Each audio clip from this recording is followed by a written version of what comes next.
అసెంబ్లీలో అడుగు పెడితే చాలనుకున్నారు.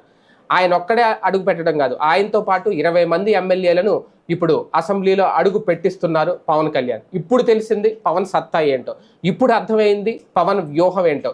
ఇప్పటికి అందరికీ, అంటే ఒక్క జన సైనికులకే కాదు మిగిలిన పార్టీలకు కూడా బాగా అవగతమైంది అసలు ఏంటి పవన్ కళ్యాణ్ గారి వ్యూహం, ఆయన చెప్పిన షణ్ముఖ వ్యూహం ఏంటనేది ఇప్పుడు తెలిసొచ్చింది. ఆయన వ్యూహం సక్సెస్ అయింది, ఆయన ఆలోచన నిజమైంది, ఆయనకు కూడా ఊహించని ఒక భారీ విజయం ఆయన సొంతమైంది. పోటీ చేసిన 21 స్థానాల్లో కూడా పవన్ గెలుపొందడం అంటే ఆషామాషి వ్యవహారం కాదు. దేశ చరిత్రలోనే ఒక రికార్డు సృష్టించారు పవన్ కళ్యాణ్. ఇప్పటి వరకు 100కి 100% విజయం సాధించిన పార్టీ ఏది కూడా దేశంలోనే లేదు. ఒక్క పవన్ కళ్యాణ్ మొట్టమొదటిసారిగా ఆంధ్రప్రదేశ్లో ఆ రికార్డును సొంతం చేసుకున్నారు. కానీ ఆయన మీద ఆయనకి ఈ స్థాయి నమ్మకం, తన సత్తా ఏంటో కూడా ఈ 2024 ఎన్నికలు చూపించాయి.